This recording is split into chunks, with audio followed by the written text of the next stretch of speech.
everyone, welcome back to Tuckway Pines. If you're new here, I'm Mackenzie and we are down in the preservation station because I wanted to show you how I turn a common everyday jam or jelly into a delicious, elevated, and decadent treat.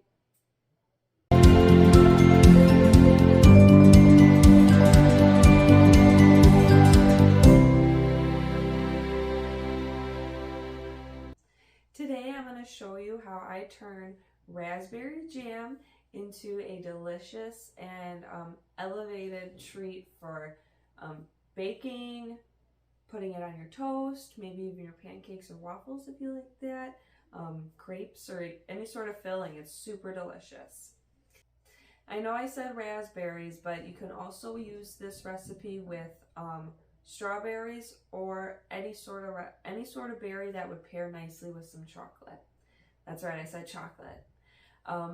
This recipe, I do want to say before I get carried away, this recipe that I'm going to be showing you can, and I will plan on canning it, actually putting it in jars and preserving it to sit on my shelf. But there is a little stipulation with this recipe, and as I explain further, I'll get more into that. But, so if you do plan on canning, actually preserving this recipe in a water bath canner, pay attention to the ingredients that you will need because it is a little particular to make it work and make it safe. But anyway, so I said raspberries. You could pair this with strawberries or any other fruit that does pair nicely with chocolate. I'm going to be using some freshly picked. They were freshly picked. From our property. I have been kind of saving them in the freezer, and they are thawed out, so that's why they're a little, liquidy and mushy looking, but that's not a problem because we're going to be basically mashing all this down anyway. So, but you can also forego the raspberries and use strawberries or anything else. This recipe is by weight as far as the berries go. It does call for about 6 ounces. I have about 8 ounces here, so that's fine, more the merrier. But that way you know just kind of roughly what I'm working with, so about 4 cups worth. And then, so for the chocolate part, you can use any sort of chocolate in any sort of situation, milk chocolate, white chocolate, even dark chocolate. But if you are going to be using milk chocolate, any sort of chocolate that has milk in it or any milk or dairy product in it, you cannot can this. Cannot safely can dairy, milk, or anything like that without it having any sort of safety issues. So do not, if you are going to can it, do not use any sort of white milk chocolate or anything like that. If you are going to freeze it or store it in your refrigerator, you are more than safe and okay to using milk chocolate to substitute it out for the dark chocolate. Today I'm going to be using dark chocolate because I do plan on canning it. I'm using a 58% cacao. You can use anything higher. It's preferred that the higher the better.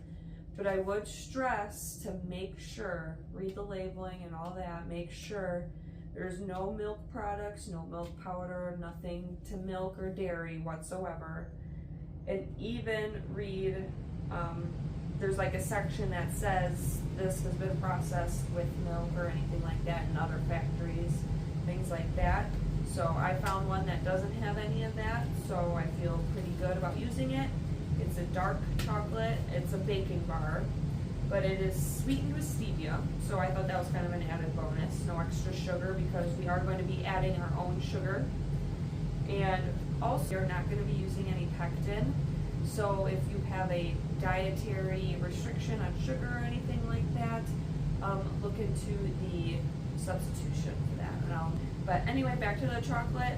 So yeah, there's no added sugar, it's sweetened with stevia, it's a dark chocolate baking bar, 58%, no milk whatsoever because I'm going to be canning it. And we need about an ounce of that, so I got a 4-ounce bar, so I'm pretty good, I think. And then we'll need some lemon juice to add a little acidity as well to our mixture. And then obviously, like I said, sugar. So there's that. Okay, so to start our recipe off, we're going to turn our burner on a medium heat or so. Have a pot here, and I'm just going to dump a whole bag of berries into the pot, juice and all, because that's all really good, delicious flavor.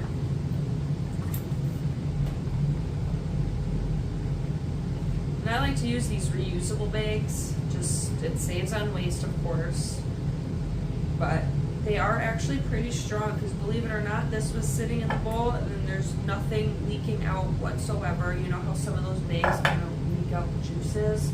These are actually pretty good.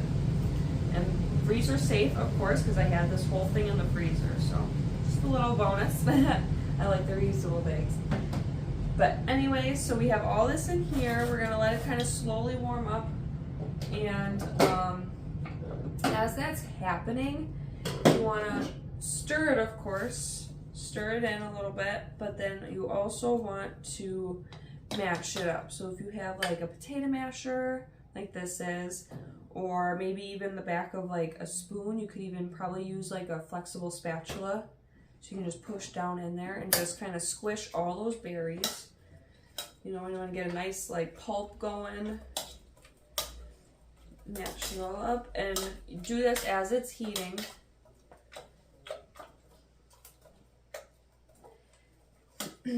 And once you get a good mash going here, you can go ahead and add in your sugar. Now this recipe set called for 6 ounces of berries. I have just a touch more, and it called for 3/4 cup of granulated white sugar. So I just added just a little bit extra. I kind of did heaping 1/4 cups, and I did 3 of those, so I have maybe roughly a cup or so, just under a cup of sugar right here, but 3/4 cup. So just 3/4 cup. I have maybe just a little bit extra, which is not a big deal. And then I want to mix that in as well. Just mix that all in there. And then just kind of stir it in as you're mashing, of course.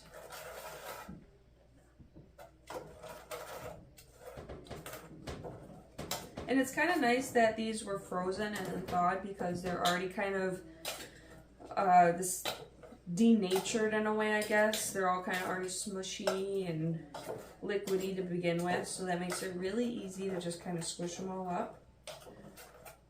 But if you do have fresh berries, if you're fortunate enough to have fresh berries, especially this time of the year, because we are in November right now as I'm doing this, and typically everyone makes their jams and jellies in the summer and fall. But yeah, if you're fortunate enough to have fresh fruit and do this, it does create more effort to smush everything and get more of the juices out and stuff like that. So maybe try, if you have the opportunity, try a batch with fresh and then try a batch with frozen and then thawed. See how that works out. I've never done that yet. I've done, at least never compared it, so, because I've done fresh batches of jam and stuff before, but the only difference I see is the effort. It all tastes really delicious.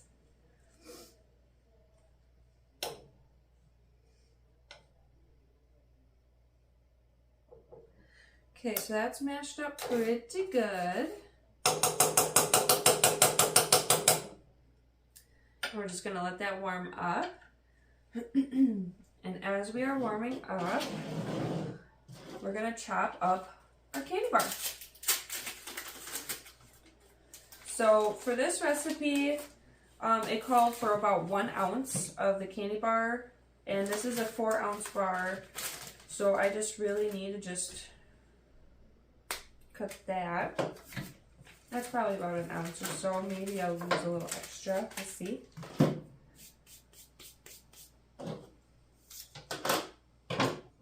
Okay, so like I said, we're just going to cut it up as best as you can, because it's all just going to melt down. You just want it in smaller bits, so that way it melts down faster and can blend in and merge those flavors. Okay, so that's pretty good. And now this is going pretty good as well. So I'm going to stir it. And that's the main thing you want to remember during this whole process is just always keep stirring. You do not want to burn your jam or your jelly whatsoever, because that flavor will get into the whole thing and you don't want to have burnt jelly. Yuck. But this is nice. We mashed it up pretty good. And now here's a step that's optional. Before we add any of the chocolate or anything like that, you could, if you don't like seeds in your jams or your jellies, you can go forth and strain it through a sieve, which is what I'm actually going to do today. I'm going to be using a food mill though. You can use a food mill. If you don't have a food mill, this is what I have. If you don't have one of these, you can use a fine mesh strainer, like those metal strainers you use to like sift sugar and flour and stuff like that. You can use that and just like really press it through the screen, and that should get all the fine stuff. But since I'm going to do that, and I do want to say if you do that, you will get a little bit less of the yield because you're taking out the seeds, you know, that kind of fills that void.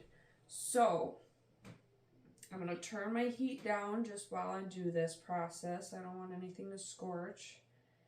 But yeah, I'm going to just take spoonfuls of the jam here and just put it in my sieve and just kind of work the seeds out.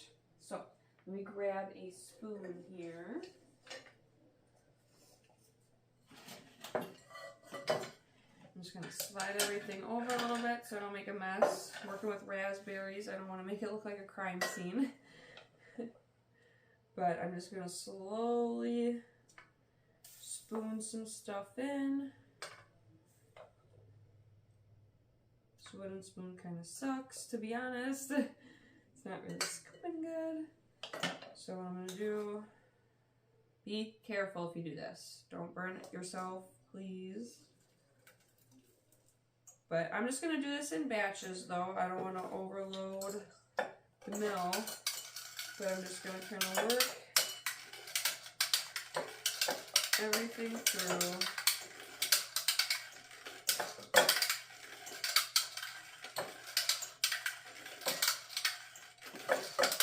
So I'm going to get this done, and then I'm going to bring you guys back and show you the end result here, and we'll just keep going. Okay, so I got most of the seeds I could get. It's kind of tricky with raspberry seeds. They're very small and fine, so it took me a little while to do what I could. But anyway, I have it back on the burner, all in the pot. I'm actually going to bring the heat back up to a rolling boil, a good steady boil. And while that's doing that, I want to add a tablespoon of lemon juice. That throws in a little extra acidity in with this mixture here.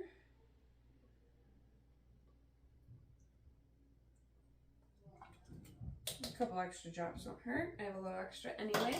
Okay.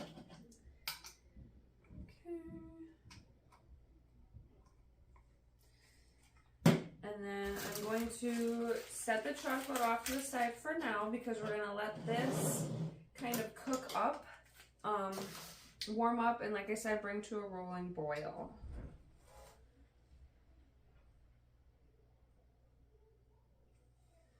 And then we're going to want to cook this down, essentially to get it so it starts to gel up or thicken.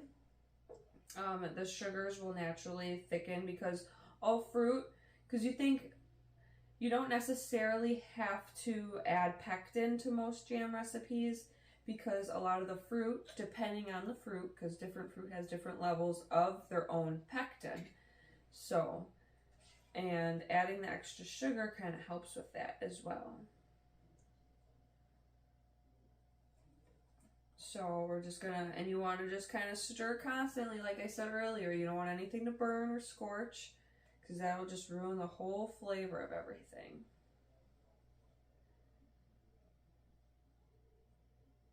And once we get to that point, I'll tell you a couple different tricks to know if you have cooked your jam long enough that it's finally gelled up to the proper consistency in order to, you know, be in the fridge or on the shelf or what have you. So, to be spreadable and not all liquidy yet. So, but as this is warming up, just gonna keep stirring, keep stirring.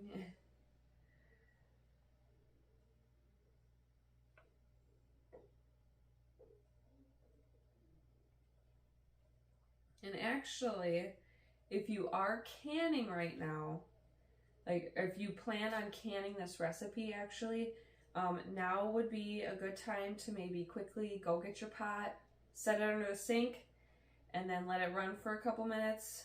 Just come back, stir this real quick, and then go get your pot and throw it on the burner. Because that way, by the time your pot's good and warmed up, should be ready to pop some jars in the cannon. So I'm actually probably gonna go do that right now. So, and I see bubbles starting to come, so I'm going to hurry up and go do that. I will be right back. Okay, so I went and filled up my canner. It's behind me there. I don't have it on the burner yet because I'm still cooking this down. But I did want to take a second and mention, like I said earlier, about how to see if your jam is gelled up enough. That's how you know it's cooked down, it's already thick enough. It'll be thick enough as a spread instead of like a syrup or anything like that. Mine is not ready yet, but typically with the spoon that you are using to stir, once it's thick enough, it'll kind of, you can kind of bring it up, not like a whole scoop, but just bring it up to where there's some on the spoon, and it will be kind of like a clump, like a little like glob, and it'll, you know, slowly drip down, but it'll all be together in like a big glob essentially. You know, that's a glob of jelly, you know, whatever. And that's how you know it's done. That's one way.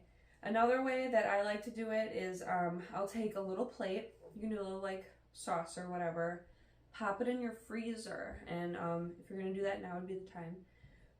Pop it in your freezer, let your plate get nice and cold. Then when you want to test it, take the plate out, take just a little spoonful, just a regular spoon, take a little spoonful, good amount, and put it on your plate. And then pop it back in the freezer for about 1 to 2 minutes. Let it kind of cool down, and then take it out of the freezer. And I'll show you this step because it's a lot to it. But once it's been a minute or two, pull it out of the freezer, and then you'll drag your finger through that little like puddle that you made. Drag it through, and if your puddle stays separated, that's how you know it's ready. If it comes back together, it's still liquidy and it still needs to thicken up. So then that's when you keep cooking it down. So that's the freezer test. But yeah, I'll show you a little bit more about that and what it looks like when it's all good to go and all that stuff. So, because I like to do that test, I feel like I'm more sure when I do that test and it works out versus, you know, a little clump off the spoon. Especially this isn't probably the best spoon to be using. It's not really a spoon, so. But, yeah, we're just going to keep cooking her down. Still needs to thicken up a bit. And I was reading also, I've heard that, and it might depend on the fruit, I really don't know if this is accurate or not, but when you are boiling it, you see like kind of some foamy bubbles on the top. Once those go away, that's how you know it's ready as well. I really never put that into the test or anything like that, so I'll try to keep my eyes on those just to see if there's any correlation, but something I've heard. Okay, so I think this is thickened up enough that is worthy to test. I can tell it's really cooked down pretty good. A lot of that extra liquid's kind of boiled out of it and stuff like that. So I think it is time. And I've kind of noticed, I know this isn't the proper spoon, but it seems to start kind of clumping up in little globs like that when it just drips down. It just drips down in little glumps. So I think it is worthy enough to test, and I'm going to show you guys how it's done. In order to do the freezer gel test, you want to have a small dish plate that has been already in the freezer, so it's nice and chilled. Take a good dollop of your jam onto the plate and then place it back into the freezer for about a minute or two. After the minute or two has been up, bring it out, take your finger and just swipe right down the center of it. If your jam stays separated like this, it is gelled and ready to go. If it still comes back together, it needs to be cooked a little more. Okay, so now is the time we've been waiting for to add that delicious chocolate in. I'm just warming this up just a little bit more just because I went upstairs to do the test, so it cooled down a little bit, but it passed. So now I'm just kind of warming it up a little bit, that way I'm able to melt in that delicious chocolate. So what I'm going to do here, I'm actually going to turn my burner up. I'm going to just give this a second. I'm going to bring my chocolate over here. And then I'm going to actually take this off the burner now. I'm going to bring over my canner so that can start warming up, because I am going to get ready to can it. So, nice and warm. I'm just going to add in my little bits of chocolate. I'm going to spread it about, and as I do that, I'm going to just stir it just so it can kind of melt down really nice. And I'll add a little bit more.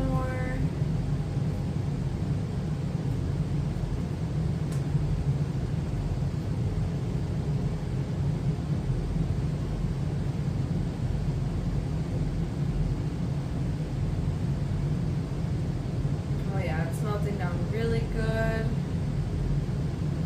especially those little larger chunks as well. But make sure you get all the sides too, and this will kind of help, I guess, thicken it up per se. You don't kind of fill it, so just gives it a little bit more.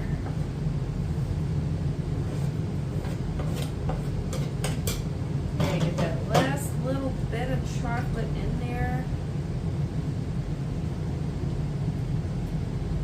And then once that is all melted, now would be the time to get your jars all cleaned and ready if you are canning it. If you are going to be canning your jelly here. If not, obviously you still use jars, but you could put it in some sort of container. You could store it in the freezer, especially if you're using the milk chocolate or any chocolate that has milk in it, and you want to kind of make a large batch, keep some for a certain occasion, what have you. Definitely put it in a freezer safe container, and you can store it in the freezer for long term that way. It stores up to about 3 months or so. And in the fridge, if you were to store it in the fridge, that stores up to about a month or so. And on the shelf, of course, if you are going to can it, that stores about a year or so. But it just smells amazing. Oh my goodness. Like with the raspberries cooking down by themselves, that was beautiful. That was a beautiful smell. But with this extra chocolate, it's like, I don't know. I'm ready for a nice like cupcake or a muffin.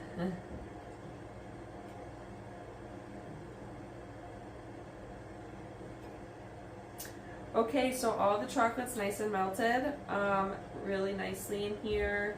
I don't feel any chunks or anything whatsoever.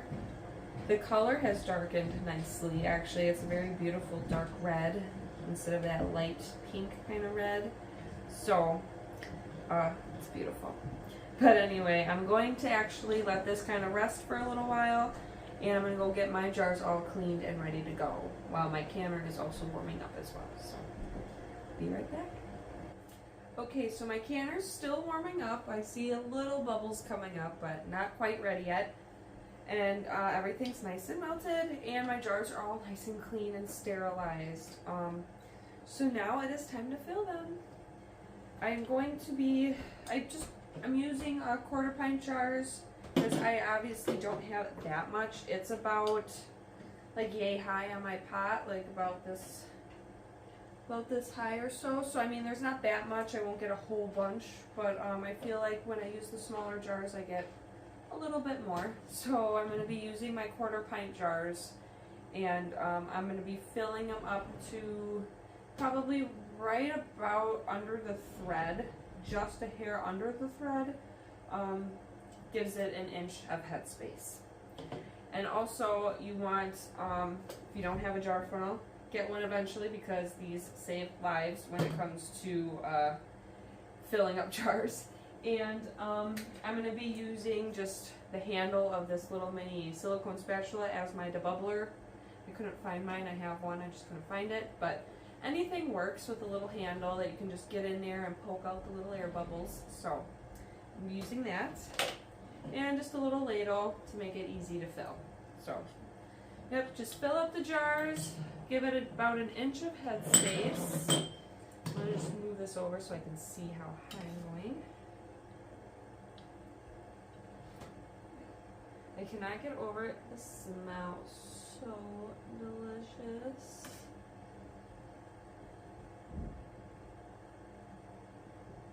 So that's pretty good there. Give it a little shake to settle it. And then just poke in there a couple times just to get the stuff, the little air bubbles out.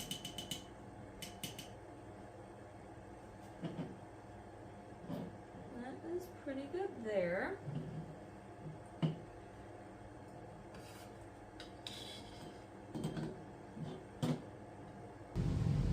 Alright, everything is all nice and jarred up. I actually ended up having to get an extra little jar, so we have 7 1/4 pints, which I thought was pretty impressive. I didn't think I was actually going to have this much, to be honest. I thought I was going to have just a couple, but this is actually really nice and exciting. I went ahead, filled them all up to the same size, level, right below the threading. Took my little debubbler, and popped all my little bubbles. Then I went around all the rims with vinegar, just white distilled vinegar with like a piece of paper towel or a clean rag.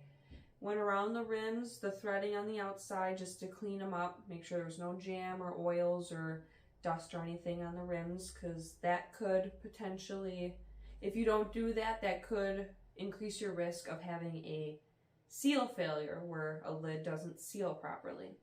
So always try to remember to do that. And then I put my fresh new lids on, and then I tightened my bands on finger tight. So I didn't want to crank it. I just wanted it to be nice and snug, but to where, it's just my fingertips doing the work, not my wrist, So remember that. So you have 7 1/4 pints. My canner is bubbling up pretty good now. It's starting to pick up the bubble speed. So I'm actually going to place it in here. And this is a water bath can. I have a pressure pot here, but I'm just doing a water bath can. So I have my water just filled up here since the jars are so small. As long as, for a water bath canner, as long as your jars are covered by 2 inches of water, you're good. So I didn't have to fill it all the way to the top or anything. But I'm going to grab my jar ladle here and just place them in. It's nice to do this while your jelly's still warm, of course, and you want to make sure your jars are warm so that when you put it in your warm canner, nothing breaks. You don't shock your glass jars and they don't break inside your canner, because I've had that happen to me a couple times. Nothing tragic, just had a jar break. Nothing shattered or blew up, but it sucks. Gotta start all over, take it all out, clean it all up, and it's just extra work you don't need when you're canning, So, but I'm just going to place these all in. And then once the water reaches a good steady boil, I'm going to start my time. And to process these, it's 10 minutes. But because of my altitude, I have to add an extra 5. And then, so I'll can it for a total of 15 minutes. And then after that 15-minute mark, I'll shut off my heat. let it sit for about 5 minutes or so, just kind of let things cool down a little bit. Then I'll take all the jars out and we'll see how they all turned out. So, see you guys back in a little bit. Alrighty, so I've had this going for about 15 minutes. I actually turned the heat off and I let it sit for about 5-10 minutes or so, just so things can cool down a little bit. Now I'm going to take my jars out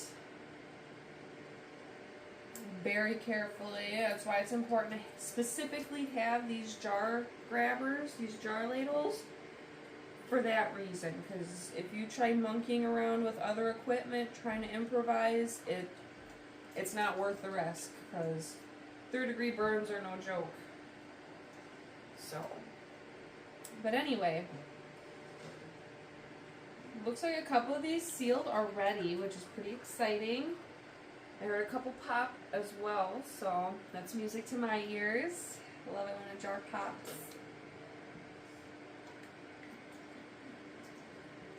And I will, oh, I just heard another jar. But once these are out, I'll zoom in on the jars for you guys so you can really see just that beautiful color inside the pretty jar. And oh, this is so exciting because it's going to be just a delicious, like, extra surprise in with the raspberry jam, you know, especially when you have people that don't know about it and just kind of going for a taste and it's like, ooh, you know. And also, especially being in cute little jars like this, it's a really good gift to give, you know, with the holidays coming up and stuff. And it's relatively quick, easy, and fast to do, so, yeah. So everything looks good. Just tighten these little bands a little bit, just to make sure they're on still. But yeah, here we go. Here is our dark chocolate raspberry jam. So delicious, again, so easy, and actually really healthy for you, you know, especially when you get fresh, good quality grown raspberries and then you get a nice dark chocolate, because dark chocolate is very healthy and beneficial for you. So when you mix all those together, it's a win-win. So, but again, I hope you guys enjoyed this video. I hope you guys give this a try too. Maybe even try with some strawberries. I think that would be really good. I might even do that too, because have just a little bit more on the shelf. It's always nice. And then also maybe even consider giving this as a gift for Christmas or, you know, anything like that for the holidays. So I think it's really exciting. So don't forget to like this video on your way out. Please leave me a comment and don't forget to subscribe so don't miss out on any other fun preserving projects we do here on the homestead. Thank you for watching. Bye guys.